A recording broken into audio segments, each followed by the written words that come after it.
This podcast is meant for general health information and is not meant to override any medical advice. All questions will be screened and not contain any personal information. If you want a private consultation, contact us via positivechoice.org, or you can contact your provider directly.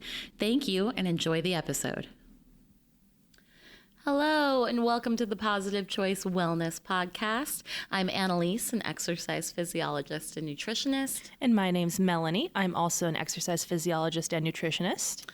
And today we are going to be talking about something really interesting, I think, that is very apt for this time of year, which is detoxes. Detoxes!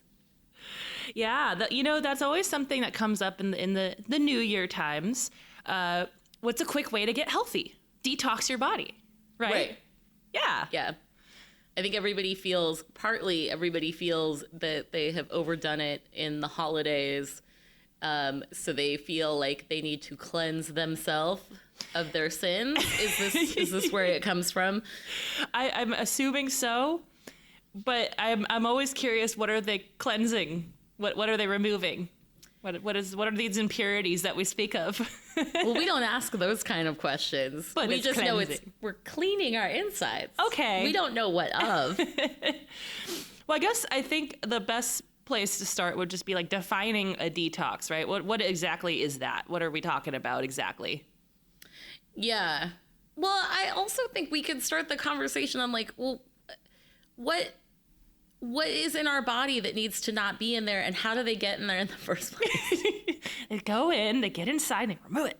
No, yeah, that's a great question. And based on the amount of time I've spent looking up what we're detoxing and cleansing, I cannot find any evidence of anything we're supposed to detox or cleanse from our bodies. Well, I think, okay, so let me just kind of comb through my head around what I've heard. So things like general pollution. Okay. Let's say that's in there. Maybe like plastic particles from the things that we cook in and store our water in. Okay. You know, there are some like parts per million of some toxins in our water, depending on where you live. That could be in there. Okay. I guess free radicals in theory, right? Right. So that could be a possibility. So, yeah. So, like, those are the kind of byproducts from, eating charred meat or... Existence, actually. Yeah, existence. Yeah. Burning off fuel. Yeah. Exercising. That's all I got, honestly. I'm trying to think of anything else. I mean, it could be like, some people might perceive some of the things that are in processed food. Oh, I've heard of one where like alkaline water, for example, to like purify your blood. I've heard of that. Oh, interesting. Yeah. Okay. Which, again, we're just talking about what we've heard. We're not talking about this as facts. Right, no. Yeah. We're just like accumulating everything we've collected in the ether. Yes. Yeah. And if you guys have heard of other like toxins we're supposed to be clearing, maybe bad bacteria fits in there. Yeah, I could see that in like the intestinal tract. Right. Yeah. Yeah. And some detoxes, they believe that fecal matter just collects and collects and collects in our colon. I've heard that. And that's part of getting rid of that too. I have my own thoughts, but we're going to continue brainstorming first. We'll do it in order. Yeah. I'm trying to think if there's anything else I could like heard of. I mean, I guess. No, I think junk food is all I can really think of. Like that, we've already talked about that. So processed food. So that's really all I got. Yeah, I can't think of much else. Yeah, yeah. So. I think that's it. And if you guys have one that we missed, add it in the comment section. Yeah, we'd love to expand our knowledge on. We love to hear about whatever things are out there that we haven't heard of yet. It's exciting. So we have these examples of possible things we would potentially want to be cleansing or detoxing ourselves from. Okay. So now it comes down to how do we get in there and get this things out? What do we do? We get like a really good toothbrush and some cleaner and just get in there. Just get in your arteries and veins. Scrub everything nice and clean. No. Which, that's not true, but I really believe that some of these detoxes that we're going to talk about today, that's pretty much the image they're giving is that the inside of you is dirty. And, you know, if you drink this concoction or put this solution up your colon or, you know, we found an oxygen detox, that somehow that's going to force your body to like clean itself. Yeah. Which I guess where I would probably start is understanding how the human body actually works in terms of purification and detoxification. Ooh, let's start with the facts. Yeah, I like to start with the facts. Let's start with the facts before we get into the falsities. So let's do that. Firstly, I like to preface with this question. Like, if we were supposed to detox ourselves and stay alive this way and be healthy this way, how are we not dead? That's what I want to know. Because there's all these advertisements about how we're dirty and we need to clean and purify ourselves and detox and cleanse. And I'm just like, but if we were meant to have been doing that for years and years and years, I would say a majority of the human race probably has never done that. Only maybe select subgroups have throughout history. Most of us don't. And how are we still alive? I want to know. I want to know this if we're supposed to do that. So that's where I always like to start, because you have to think about it logically. Like, if that was really what we needed to do, we would have been doing that since we were born. Like, that's what you do. You clean yourself. You got to be pure. Right. And that's not the case. So one of the things we have to remind ourselves of is our body's actually a very good self-cleaning machine. Very, very good, in fact. You have a lot of things built into you, for example, like organs that help purify your blood. I don't know, liver, kidneys. I believe your spleen's a part of that, too. You got some things going on in there that are kind of important. And they do that job. So if you have toxins, like, you know, for example, the liver filters out alcohol from your system if you drink alcohol. That is its job, to get the alcohol out of your system. That is detoxing you. Yes. And it metabolizes dietary nutrients like copper and zinc. And also a big part of it is neutralizing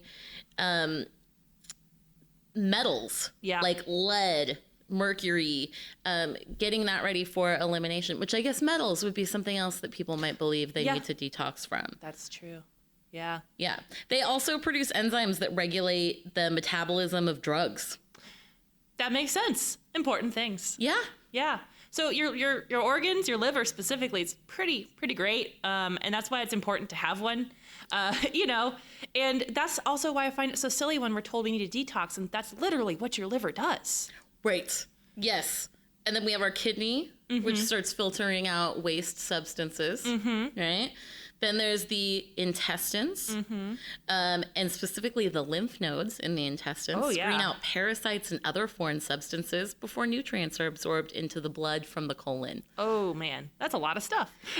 And the immune system, which we won't even get into that because we could do multiple episodes on how complicated the immune system is. Extremely complicated. But it is a well-defined system that, or I should say refined, a well-refined system on, you know, keeping us healthy, killing viruses, the respiratory system. Yeah. We have hairs. We have skin. And then skin. Yeah. So our skin is the largest organ and provides the biggest barrier against bacteria, viruses, heavy metals, chemical toxins, which is interesting because some of these people that are detoxing from the inside are slathering all kinds of manufactured lotion all over their skin. Ah. Yeah, and I've seen I actually have seen this, now I'm thinking about it, like detox patches where you like slap a patch on yourself that like absorbs through the skin that helps detox into your body. Yes. And there's only so many things that are actually permeable through the skin, so I find that questionable. What exactly are you sticking on your skin, and is it actually being absorbed, or is it a placebo effect? So speaking of that, one of the big detox items are the foot pads. Oh, yeah. So the idea is that you detox out through the bottom of your feet, and these pads have these crystals in them that pull the toxins out through ions. I've heard of this. And people love them because it changes color, turns all dark, and then they're like, oh, look, all of this like dark, rotten stuff was in my body. They also include a particular type of wood vinegar. Interesting. That turns black and brown when exposed to perspiration. Oh, interesting. Okay. Yeah, it reminds me, this is so funny that we're bringing this up, the foot pads, because when I was like maybe 19 years old and I was at the state fair with one of my friends, and this is like long before I was even in this field. I was doing my undergrad and I was just home for the summer. And we went to the fair thinking, oh, let's go check out what those little booths are. And we saw that like foot spa thing that detoxes you and sucks the stuff out and the water turns that murky, nasty color. Yeah. And we asked the guy like, hey, could you turn that on so we could see if it just changes color without anyone's feet in it? And he was like, no. And he wouldn't let us. And so I'm like, I feel like the water just changes color. But now it's probably that wood. What do you say? That wood ion? Wood vinegar. Wood vinegar, yeah. Yeah, interesting. But he wouldn't do it. Well, then he's like, okay, I might if you pay me. And we're like, we're not paying you to turn on a foot spa we're not even using. That was a whole other story. But it always reminds me of that because I was questioning it at 19. I was like, that feels fishy. This feels off. Like, it doesn't make any sense to me. And I do have some understanding of the human body at that point in my life. Yeah, well, I mean, it sounds like you were pretty smart to be like, wait, I want to see what it looks like before you turn it on. It was an observational experiment. Yeah. I was 19 and learning. Yeah. And they do similar things with some of these internal detoxes. So whether you're like buying some supplements or, the master cleanse, which we'll get to here in a second. But and I have had friends over the years who have done this, and you read articles of people's experience on it, and they're always like, oh my gosh, I started this cleanse and you should see the gunk that's coming out of me. Like, clearly it's doing what it's supposed to. Clearly. Well, they put compounds in there that change colors through your digestive system. Chemical reactions. Chemical reactions to produce this like grime. And people who, if you don't know any better, you're kind of thinking in more of like a logical sense. You're like, I did this thing. This gross stuff came out of me. It must be working. So what you're saying is they're getting hoodwinked. Pulling the wool over them. Yeah, chemical reactions. It's magic. Ooh. Right. Yeah, you put this thing in. It looks gross coming out. It must be cleansing you. Must be. Yeah. It's interesting they're bringing all this up because like there's some of the stuff I do and some like, oh yeah, that makes sense that would happen because yeah, our bodies do have like, we can have reactions to things that look different and then we can just mislabel them and people assume it to be something completely different. Like, oh, you're purging. It's like, no, that's just a chemical reaction of perspiration or whatever. Yes. Oh, and I think we all were susceptible to this because we like to use our own critical thinking and our own logic based on, what we have experienced. And so oftentimes if something makes sense to us, we're likely to believe it. Yes. But I think, we also always have to take into account like, okay, well, that might make sense to me because I don't have any background in science to make a judgment on that. So maybe like, trust the experts. Let's ask an expert who has a little bit more understanding. Or expert in air quotes, expert. Make sure your expert is an expert in the thing you're wanting information on. Yes. Probably not somebody at a fair. But a vendor at a fair should probably not be giving you health advice. Yeah. Yeah. But yeah, that's a big part of this whole like detox cleanse thing though is misrepresenting the facts and being selective about what's out there about these things and manipulating that research and that information to be in more favor of your product. It's more like a sales pitch and they're picky choosy, cherry picking their information to sell to you. Yes. Which very deceiving in my opinion. And let's go down that road a little bit because Melanie found a great article about looking at how they put together these marketing campaigns for wellness. And I think it's always fascinating, especially with some of these things like lemon juice cleanses, the master cleanse, colon cleanses, B12 shots, juice cleanses. They always come with a low-calorie diet to follow. Yes. Right? And so even if they have done a study on it, and they're like, look, you get all of these results with our cleansing concoction that you can buy for $29.95 a month.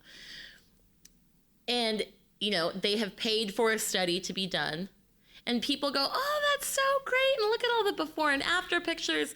And it's like, but no, they're having you look over here with the waving hand, while over here is a low-calorie diet. Yeah.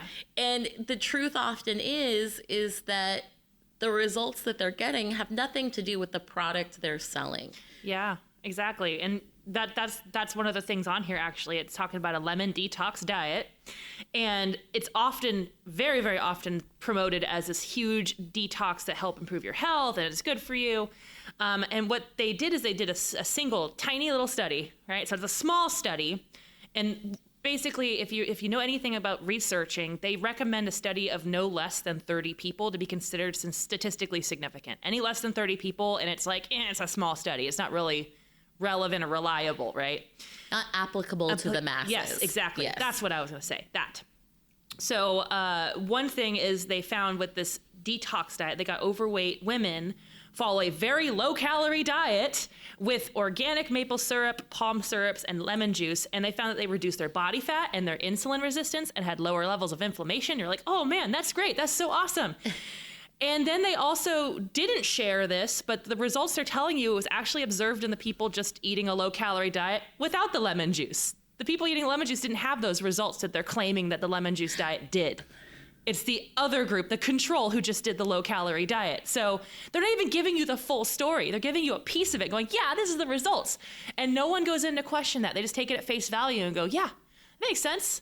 All right, cool. When in fact, it was just eating less calories. Amazing. Right? Yes. So there's a lot of skewing their own data to make things more favorable as a sales pitch, which is unfortunate.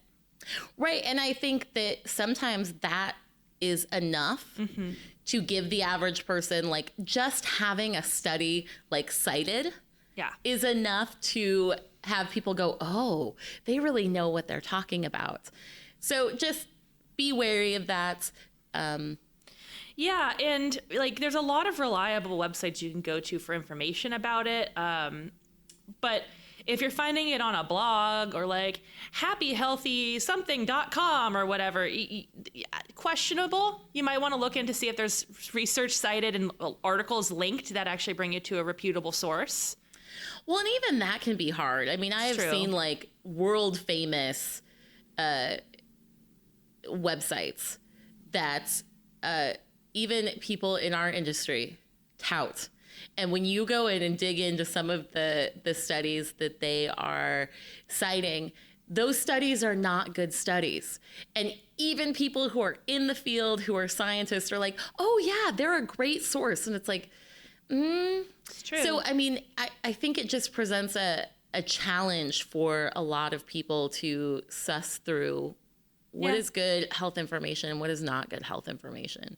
Yeah, and I think what also can be a challenge is I think some of the verbiage they use around what these detoxes and diets are in terms of like how they're promoting them that can make it feel like it's a factual thing because they're using kind of those buzzwords that feel like health, right? So like a lot of them is like, oh, you get better energy or you feel better. So that's pretty vague. And you're like, yeah, I want to feel better. I want more energy. And it's like, who doesn't want to feel better? Selling helps you lose weight. Ooh, that's a good one. Yes. So one of the things that you mentioned earlier before the podcast was talking about societal norms, or like it's promoting that weight loss and looking to like a societal ideal. Exactly. Yeah. And I love that because it's so true, because it's all playing on, no matter what, it's all playing on this idea of like, get more beautiful, get thinner, do whatever detox this is, and you'll be healthier and more vibrant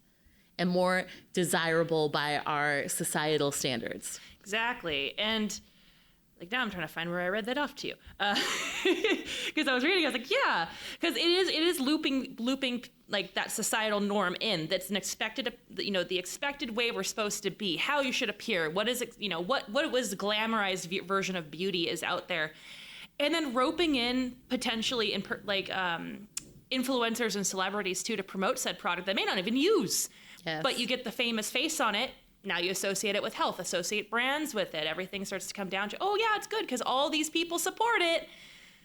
Which that's an interesting topic in and of itself, which we don't have to deviate onto. But, I was very guilty of this growing up, is that you see celebrities endorse things, and we are so conditioned to believe that people who are famous, and these days it could be like an Instagram influencer type or an actor or a musician, that somehow they know more, have access to more information than we do. And so when they endorse these products or diets, suddenly it becomes like everybody wants to do it because they know. And the reality is they don't. Yeah. If their specialty is music, they don't have a master's degree in nutritional science. Unless they do. But most of the time they don't. Yeah, so I found it. I found that list. It was 7 tactics that they use to influence people to get into this kind of detox and cleanse thing. So first was promoting a socially accepted image. The second one is associating brands with that healthy lifestyle. Third is the use of experts, because who doesn't want to hear from an expert, right? And that goes back to what we talked about earlier of be careful that your expert is an expert of the thing they're talking about. Exactly. Yeah. Yeah, if you have an expert in astronomy coming in and telling you about these colon cleanses, I'd be a little wary how astronomy is related to a colon cleanse. Right. So, the other one is working with celebrity influencers. The fifth one is selectively using and omitting facts, as we kind of touched on a little bit. So they find the ones that work for their product. The sixth one is sponsoring research and pseudoscience. Yes, we touched on that. Yeah. So, and we didn't talk about sponsoring research, but some companies will pay researchers to do studies on their product and give them favorable results. Yes. Which is not results. That's just lies. Well, and you guys, if you don't know, it is required that be a part of the actual study, who funded it. So know that you can check on that. Yes. Yeah, sometimes you'll see something by a major company doing studies on their own product, and then all of a sudden all those studies are yeah, it's a great product. Okay. Right. Is it though? Now I'm wary. Or a study saying that milk is the be all end all elixir of life, and it was funded by the dairy industry. And you're oh, okay. Exactly. We'll take this with what it is. Yeah. Yeah. And then, of course, the last one on this list of how you can figure out if they're, having denialistic marketing tactics. And that one's exploiting regulatory loopholes. So ways that they can promote sales with less regulation around what they're doing. And, everyone wants to make a buck, and it's out there. So that's something to be cautious of, right? Right. You just never know. But I think at the end of the day, really just sitting down and just asking yourself honestly, does this seem too good to be true? Does this detox seem wow, that's perfect and magical and does all the things I want it to do? But if you have that feeling, maybe start digging around and seeing what it's really about. I also think that there is an element to this that is a quick fix. Yes. Right? So if I really wanted to detox my body, so let's say I, did a few months of junk food and drinking from plastic bottles that had been left in my trunk, It's a hot day today, so I'm just kind of thinking ugh, that's gross. Which I wouldn't do, but let's just say I did. So I'm I really want to detox all of the preservatives and, fried meat that I've been eating. Yeah. The way that I would do that in reality is stop consuming those things. Weird. Right? And then we go back to all the parts of our body that are specifically designed to keep those harmful things out of us. And over the next month, if I'm not consuming those things, my body will flush out everything that it needs to, and I'm not adding to it. But let's say I don't want to give up the junk food, but I still want to cleanse my body. You want your cake and eat it too. Somehow it becomes really tempting to say, okay, well, for 3 days, I'm going to drink lemon, maple syrup, and cayenne. And that will fix everything. And then I can just go back to what I was doing before.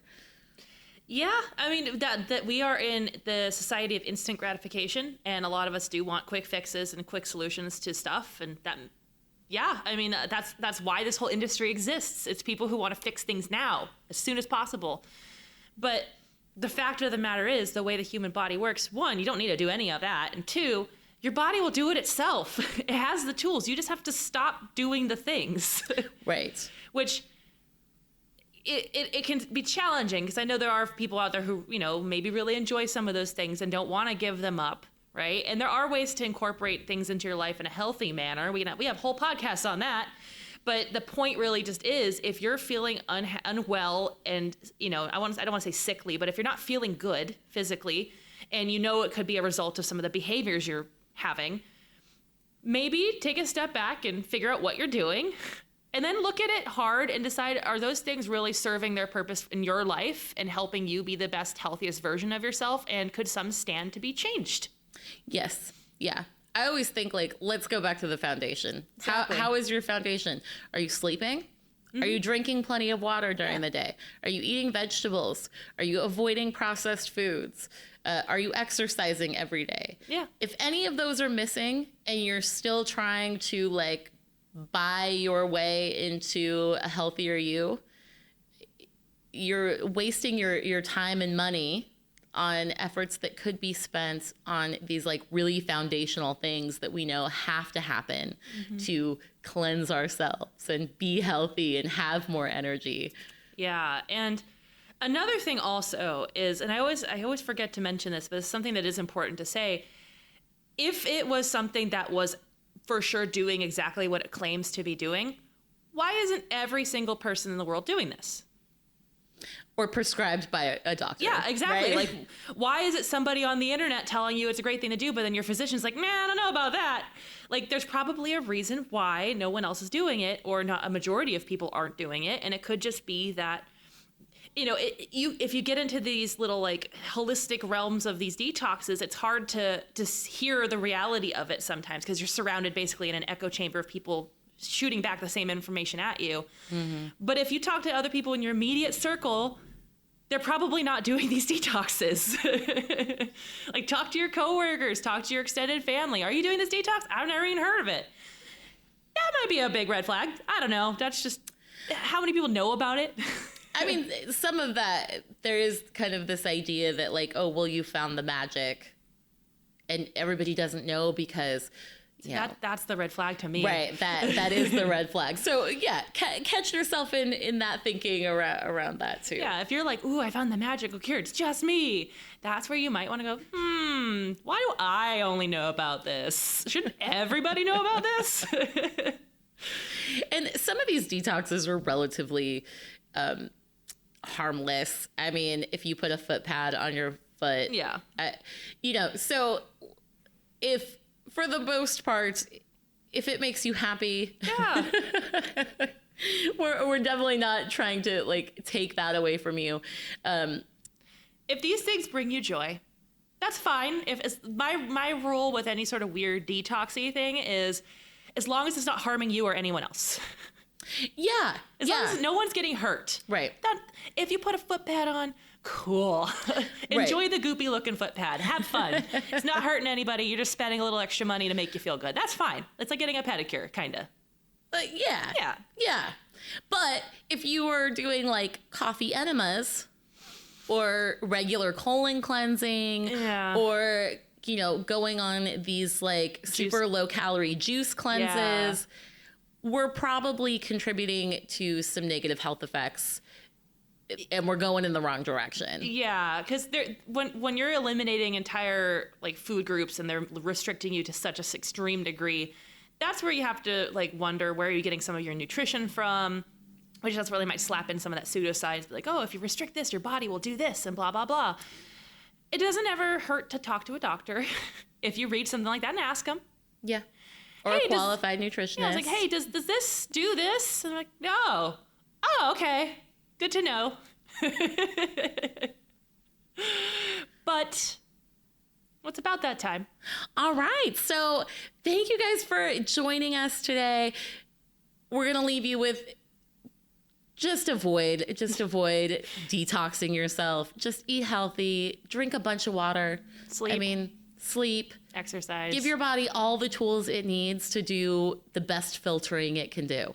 Yeah. And I mean, if you love that lemon cayenne maple syrup concoction you just like to drink because it tastes good, cool, go for it. As long as you're not using it as a detox, I don't care. As long as it's not the only thing you're taking in. Exactly. Yes. And on that, be healthy and happy. And like, share, subscribe, follow us on YouTube, follow us on any of your podcasting streaming services. But until next time, everybody. Bye.